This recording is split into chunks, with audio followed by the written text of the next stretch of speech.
selaku host di program Komentaria di jangan untuk teman semua yang ingin like, subscribe dan juga video yang ada di podcast. Dan kali ini saya tentunya akan membahas tentang optimisme dan juga program kerja bersama di Bapak dan Komisi 2 Dewan DPRD dan juga Ketua Fraksi Golkar.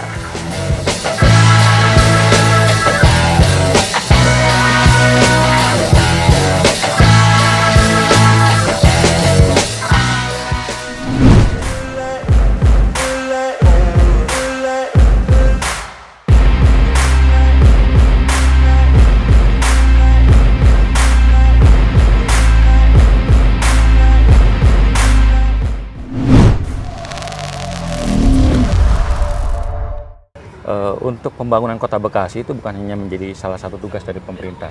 Jadi tugas pemerintahan itu adalah membuat regulasinya. Bagaimana pemerintahan bisa mensinkronisasikan antara pihak swasta dengan pihak pemerintah. Nah maka dari itu kita berharap peran swasta juga menjadi sangat besar. Contoh dalam hal pembangunan. Nah kita lihat di sini di PCBD ini di Sumarekon Bekasi banyak sekali pembangunan. Tentunya ini juga menjadi salah satu pembangunan Kota Bekasi.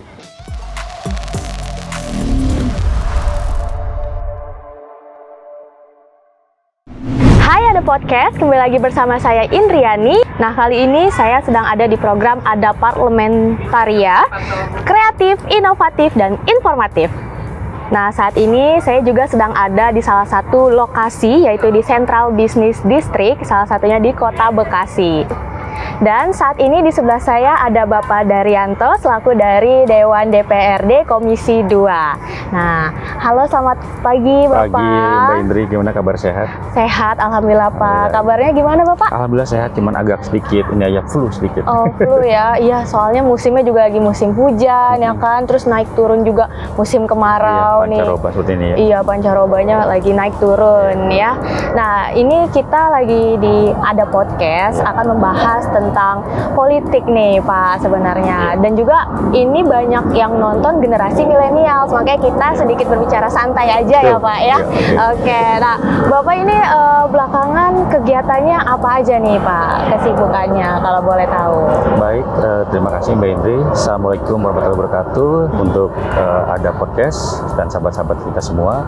Jadi kami dari anggota DPRD Kota Bekasi saat ini sedang melaksanakan beberapa tugas, yaitu pengerjaan pansus, panitia khusus tentang membahas beberapa raperda, dan juga kemarin kita telah memparipurnakan P2 APBD.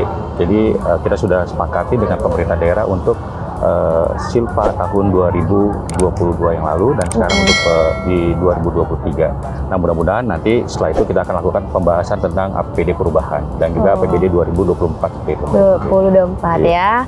Oke. Nah selain itu Bapak juga ketua dari fraksi Golkar ya Pak ya. Betul ya Pak ya, golongan karya nih.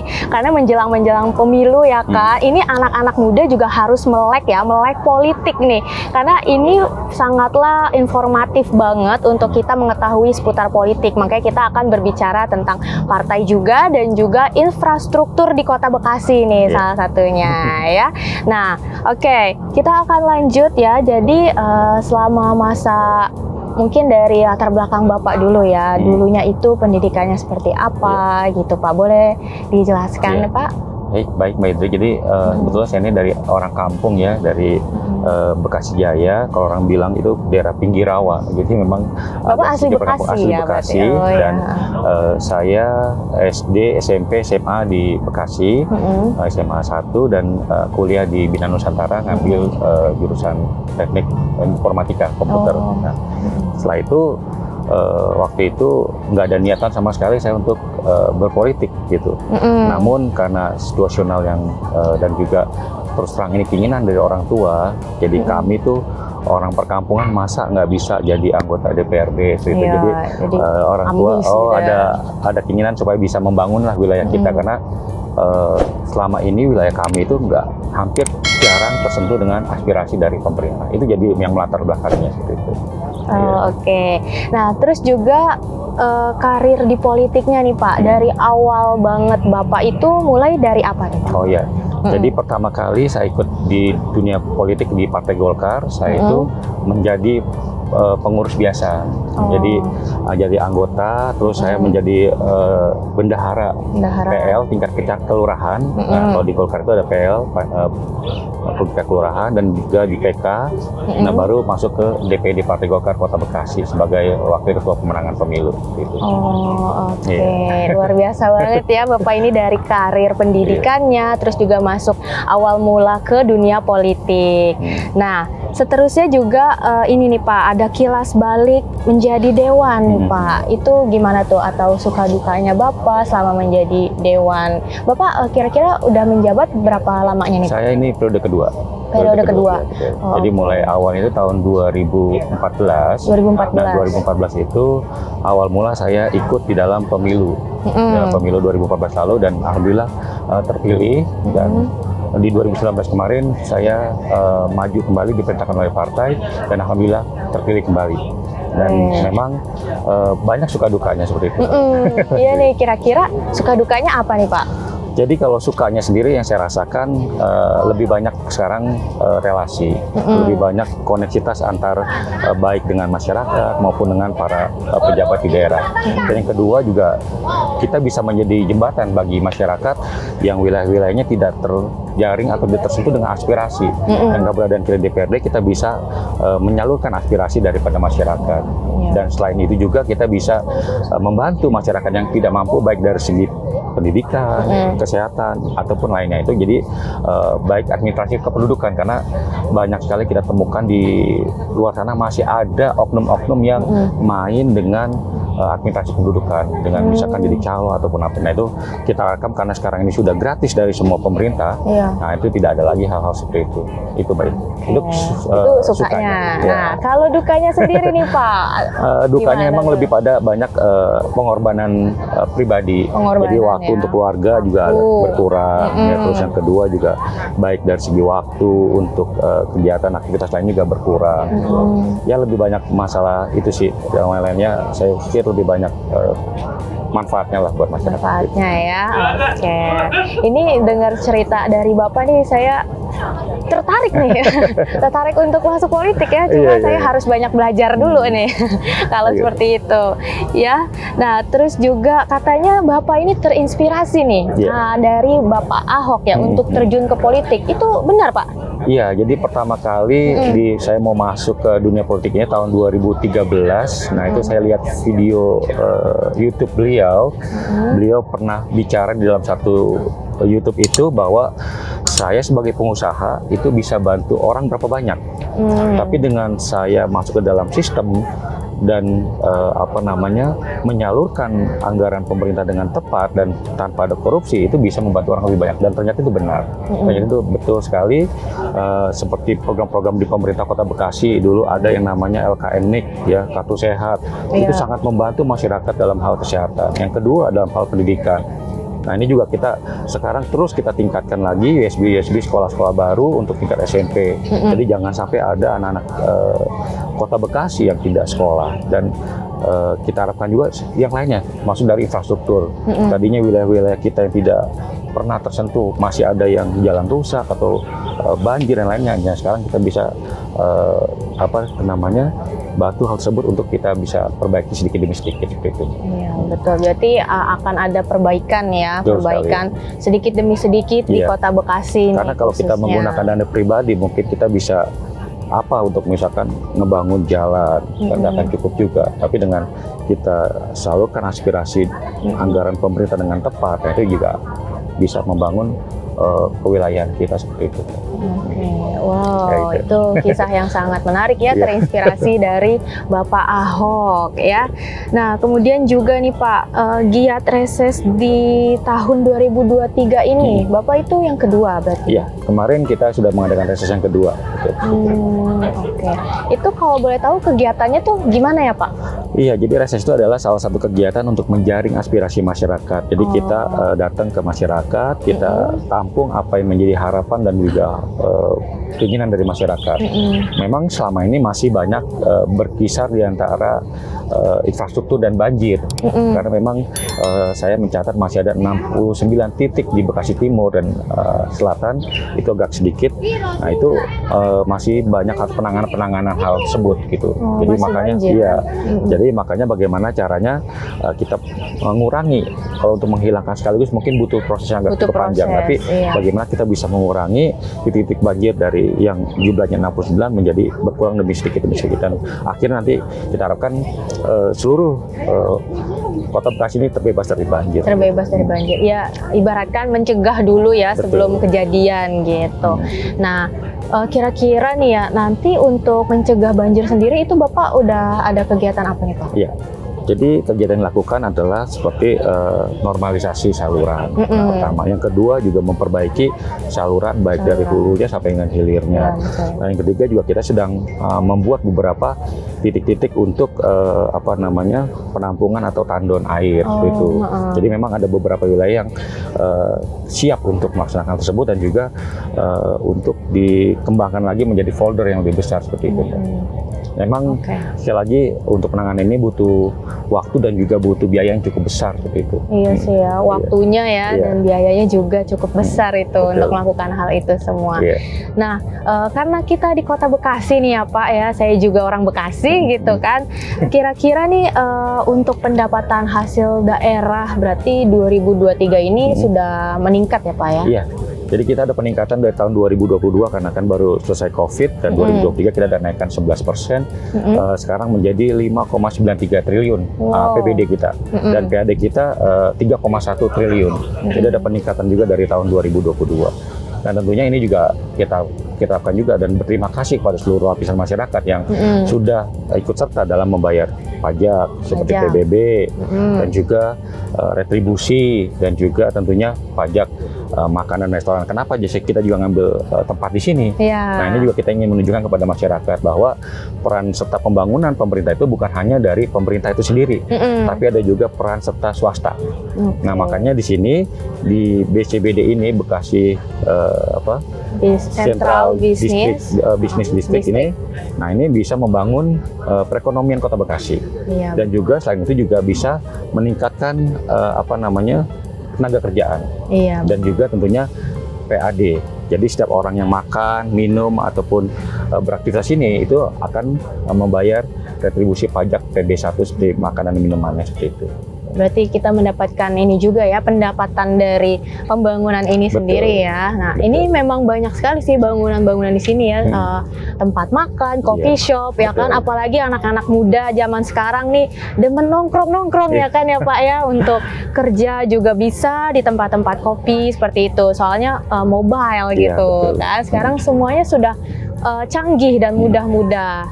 Nah, itu dia salah satunya. Dan ini Mbak Indri ya, jadi kita juga dari DPRD Kota Bekasi, kita baru saja melahirkan raperda tentang pelaksanaan penanaman modal. Jadi kita Kota Bekasi ini bagaimana bisa mendorong para investor untuk datang ke Kota Bekasi, baik PMA maupun PMDM. Nah, kita harapkan dengan kemudahan dari regulasi yang ada, ini membuat para investor ataupun para penanam modal ini mau datang ke Kota Bekasi. Makanya kita sudah menyiapkan nih sarana prasarananya, infrastrukturnya, dan juga regulasi yang memudahkan para penanam modal supaya kita berharap Kota Bekasi ini bisa menjadi kota perdagangan. Makanya kita mulai kepada bagaimana membangun kota perdagangan dan juga jasa gitu Mbak Iti. Oke, jadi emang Kota Bekasi ini kota ini ya urban tourism ya. Jadi karena kegiatannya itu banyak kegiatan masyarakat dan juga bisa menarik para wisatawan juga ya dari luar Bekasi ya. Jadi main ke sini kan gitu. Nah, teman-teman semuanya, jangan lupa untuk like, subscribe, dan juga share ya konten kita di Ada Podcast, tentunya di program Ada Parlementaria. Nah, untuk saat ini kita akan break dulu. Sesaat lagi nanti kita akan lanjut di segmen berikutnya.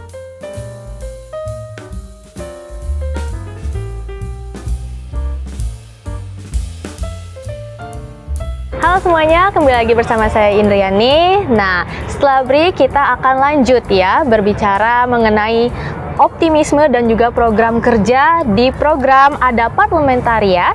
Jangan lupa juga untuk tonton sampai habis ya. Jadi tidak akan ketinggalan beritanya ya kan. Gak hanya mendapatkan informasi sepotong-sepotong aja nih, karena harus nonton sampai habis ya. Untuk yang ingin melek politik juga, nah langsung aja nih ya. Kita masih bersama dengan Bapak Daryanto.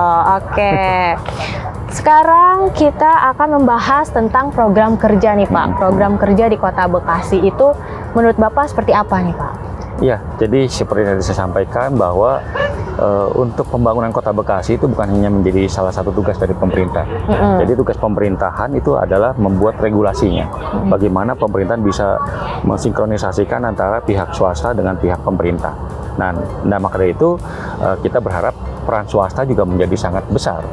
Contoh dalam hal pembangunan. Nah, kita lihat di sini di PCBD ini di Sumarekon Bekasi banyak sekali pembangunan. Tentunya ini juga menjadi salah satu pembangunan Kota Bekasi. Malah sudah menjadi trademark dari Kota Bekasi juga untuk yang piramid Sumarekon Bekasi. Nah, itu. Dan juga setiap hari Minggu ada Car Free Day di sana juga seperti itu. Dan banyak lagi yang jadi peran swasta dalam pembangunan di Kota Bekasi ini. Dan selain itu juga tentunya kita berharap dari pembangunan itu muncul tenaga kerja. Nah, muncul tenaga kerja, makanya tadi sudah saya jelaskan di awal, kita membuatkan perda tentang pelaksanaan penanaman modal, supaya itu juga memudahkan regulasi bagi para penanam modal juga, ataupun baik dalam negeri maupun yang asing, itu bisa ikut membangun atau menginvestasikan dananya di Kota Bekasi. Dan harapan kita juga selain itu banyak hal-hal lain yang bisa dikembangkan di sini. Seperti contoh, nah ini kita lihat di belakang itu akan dibangun resto, Nah, Wiro Sableng di cabang Kelapa Gading. Nah, kalau kita ke Kelapa Gading, otomatis kalau kita beli di sana, pajaknya buat wilayah sana. Ya, bukan jadi kalau kita Kota buka Bekasi. di sini, PAD-nya menjadi PAD Kota Bekasi. Dan juga tenaga kerjanya kita harapkan nanti ini pun akan hire para warga-warga Kota Bekasi untuk bisa bekerja di sini. Ya, tentunya banyak lagi. Contoh di depan sana juga ada pembangunan rumah sakit Permata Keluarga yang baru. Nah, itu juga kita harapkan juga meningkatkan juga kesehatan di Kota Bekasi. Kalau misalkan warga Kota Bekasi berobatnya ke Jakarta atau bukan yang lain, apalagi sampai ke luar negeri, itu kan pendapatannya untuk yang lain. Nah, dengan harapan kita, dengan semua fasilitas kita lengkapi di sini, itu bisa mendapatkan PAD Kota Bekasi lebih besar lagi. Itu maksud dan tujuannya. Oh iya, berarti untuk kegiatan CFD sendiri kan juga banyak UMKM ya, tentunya membuka stand gitu kan ya. Jadi juga kita membantu para UMKM yang punya usaha bisnis kecil nih, ya kan. Nah, karena di Bekasi ini emang terkenal dengan Sumarekonnya ya, piramidnya ya Pak. Salah satunya seperti itu. Dan juga jangan salah Mbak Indri, kita patut bersyukur juga ternyata Kota Bekasi ini salah satu kota yang ada saljunya. Oh iya. Iya. Itu di Trans. Trans Smart Studio ya. Nah, itu kan ada apa namanya, salah satu kota kita yang jadi nggak perlu ke luar negeri ataupun ke wilayah mana untuk ke Swiss untuk lihat salju. Nah, kita Kota Bekasi dengan biaya yang murah, terus kita bisa lihat juga salju walaupun itu buatan gitu. Iya. Nah, itu tuh untuk yang mungkin ingin liburan ya, melepas penat bersama keluarga juga ya kan, di weekendnya itu bisa banget main ya, karena Kota Bekasi juga punya salju nih. Ya. Nah, untuk sistem dunia kerja berarti seperti itu ya Pak ya, dan juga program kerjanya. Nah, untuk infrastruktur sendiri nih Pak di Kota Bekasi itu kira-kira hal apa aja nih Pak? Dan juga menurut Bapak gimana infrastruktur di Kota Bekasi itu? Iya, Kota Bekasi ini salah satu kota yang luar biasa dalam hal infrastruktur. Karena Kota Bekasi ini dilalui oleh 3 program strategis nasional, yaitu kereta api cepat. Iya kan. Terus yang kedua LRT. Nah, terus yang ketiga juga ada yang ini jalur BCKI dan lainnya semua. Nah, itu makanya kita berharap dengan perkembangan infrastruktur ini juga membawa dampak bagi Kota Bekasi. Gitu. Jadi ini sudah pasti nanti akan orang Jakarta kerja di Jakarta tapi tinggalnya di Kota Bekasi. Dengan kemudahan infrastruktur dan juga tadi transportasinya, mungkin akan menjadikan Kota Bekasi, saya harap bukan menjadi kota penyangga aja, tapi benar-benar menjadi kota metropolis. Nah, itu yang akan kita harapkan ke depan, Kota Bekasi menjadi kota metropolisnya. Seperti itu. Iya, karena juga bisa membantu dan memudahkan para rakyat ya, Iya. Rakyat Bekasi ya, Betul, khususnya betul. apalagi yang bekerja di luar Bekasi, ya Betul. kan. Jadi mobilitasnya juga itu udah mudah, ya kan, dan juga udah hampir inilah lengkap lah ya gitu, semuanya ada di Betul. sini ya. Nah, kemudian juga nih Pak, mau spill sedikit yang PT Perumnas Tepis Kepemilikan Gedung Golkar milik Andi Salim. Nah, itu langkah dan kelanjutannya seperti apa itu? Iya, kalau untuk masalah DPD Golkar Kota Bekasi itu kita sudah melakukan beberapa tahapan. Ya, memang secara kepemilikan sudah jelas kemarin orang Perumnas sendiri yang menyampaikan hal seperti itu, dan kita memang kami para generasi penerus ini kita melanjutkan kegiatan ataupun hal-hal yang diberikan oleh para pendahulu kita. Dan bahwa memang kantor DPD Golkar itu memang dulunya sudah dihibahkan kepada DPD Golkar. Gitu. Memang lebih lanjutnya nanti bisa kita buktikan dan juga kita bisa pastikan nanti setelah adanya hal-hal yang sudah dibahas di awal gitu, Mbak. Oke. Ya. Nah, membahas yang infrastruktur tadi mungkin juga memudahkan para wisatawan dari luar untuk main ke Bekasi juga ya, Betul, Pak ya. betul. Itu bisa menambah pendapatan lagi ya, Pak ya, Betul, untuk betul. Kota Bekasi. Berarti untuk suara Golkar di Kota Bekasi ini menjelang pemilu 2024 itu berapa tuh, Pak? Jadi untuk 2024 nanti kami dari DPD Golkar Kota Bekasi menargetkan 12 kursi. 12 kursi. 12 kursi dari 5 dapil, sekarang kemarin dari 6 dapil menjadi 5 dapil. Ini juga menjadi tantangan bagi kami, bagaimana kami bisa merebut kursi 1 dapil itu bisa 3 gitu. Bisa 3 kursi, tapi sekali lagi tidak ada hal tidak mungkin di dalam politik. Jadi ini sedang kami perjuangkan, bagaimanapun namanya politik ada kalkulasi dan juga ada hal-hal lain yang memang di luar nalar kita, dan harapan kita nanti kami DPD Golkar Kota Bekasi bisa memenuhi target 12 kursi itu sendiri. Nah, kira-kira untuk mencapai targetnya sendiri, Bapak ada cara ininya nggak? Cara untuk cepatnya gitu, atau cara jitu Bapak sendiri kah gitu? Iya, jadi dalam berpolitik itu memang harus ada touch-nya kepada masyarakat. Iya. Masyarakat juga harus bisa merasakan, masyarakat itu bisa mengenal, dan masyarakat bisa akhirnya mau memilih Partai Golkar. Itu juga memang ada tahapan-tahapan, tak kenal maka tak sayang. Makanya kita terus mau memperkenalkan Golkar, kita terus mengenalkan program-program Golkar, dan kita terus turun kepada masyarakat, bagaimana kita dekat terhadap masyarakat. Ini mungkin salah satu kuncinya. Golkar harapan kita bisa diterima di masyarakat Kota Bekasi pada khususnya itu, Mbak. Dan juga karena kita kan memang menargetkan juga Bapak Airlangga Hartarto sebagai presiden nanti di 2024. Mudah-mudahan beliau juga bisa nanti maju dalam konstelasi pemilihan presiden, dan kita bisa menjadikan Bapak Airlangga Hartarto sebagai presiden di 2024 nantinya. Oke, wow, luar biasa nih ya, menjelang pemilu nih semakin wow, cepat-cepatan gitu ya untuk merebut kursi gitu kan. Nah, oke, jangan kemana-mana teman-teman semuanya, jangan lupa saksikan sampai habis ya di program Ada Parlamentaria di Ada Podcast. Nah, kita akan break dulu ya Pak ya, nanti kita akan lanjut lagi. Oke, jangan lupa like, subscribe, dan juga komen ya. Oke, nah kita akan lanjut lagi seperti biasa. Nah, saat ini masih bersama Bapak Daryanto ya di samping saya.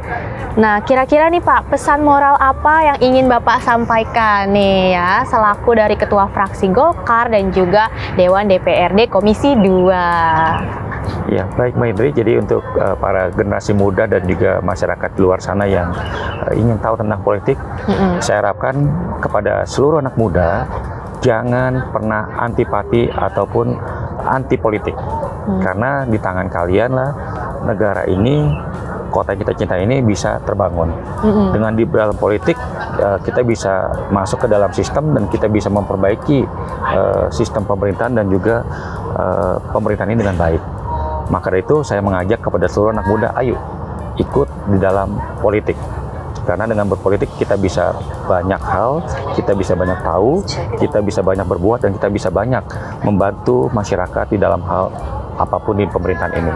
Jadi saya berharap bagi kalian, ayo ikut partai politik. Tentunya kami juga dari Partai Golkar mengajak seluruh kepada masyarakat untuk bergabung juga di dalam Partai Golkar, karena Partai Golkar dengan karya-karyanya kita punya program-program yang merakyat. Tentunya harapan kita di 2024 nanti Golkar bisa menang di Kota Bekasi, Golkar bisa menang di provinsi dan juga di pusat di DPR RI, dan harapan kita juga Bapak Erlangga bisa menjadi presiden di 2024 nanti. Amin ya.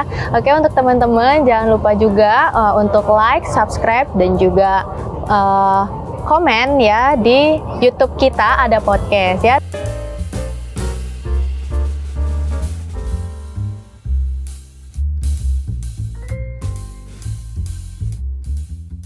Bapak, terima kasih telah menyempatkan waktunya ya untuk kita ngobrol santai di Ada Podcast ini dalam program Ada Parlementaria. Terima kasih juga Mbak Indri, dan Ada Podcast luar biasa, mudah-mudahan menjadi juga edukasi buat masyarakat ya. Iya, nah anak-anak muda nih yang tertarik di politik ya, jangan lupa untuk aktif juga di berbagai organisasi. Betul. Ya Pak ya, sehingga bisa nanti menjabat lah ya, siapa tahu kan ya di dalam harus politik. Karena di tangan para pemuda lah nanti bangsa dan negara kita ini kita.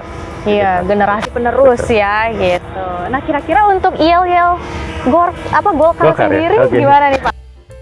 Ya, jadi kalau bicara Golkar, Indonesia, Golkar, Erlangga Tato, Presiden, Erlangga Tato, Golkar, menang. Ya. Oke, kayak gitu ya. Terima kasih sekali lagi Indri. Bapak. Ya.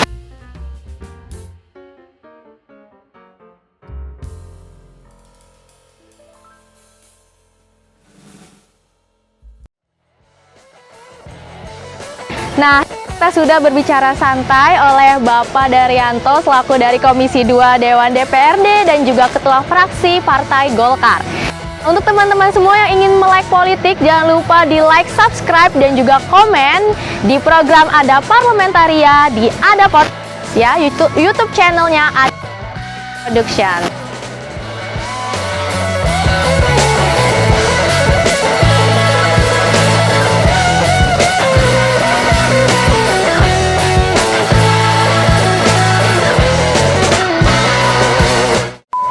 Assalamualaikum warahmatullahi wabarakatuh. Saya Daryanto Eskom, Ketua Fraksi Golkar Persatuan DPRD Kota Bekasi, ingin mengucapkan terima kasih yang sebesar-besarnya kepada Ada Podcast Parlementaria Kota Bekasi dengan memberikan informasi dan juga tayangan-tayangan yang luar biasa yang tentunya bisa mengedukasi dan memberikan informasi kepada masyarakat yang menjadi bahan referensi dan juga bahan pertimbangan bagi masyarakat Kota Bekasi.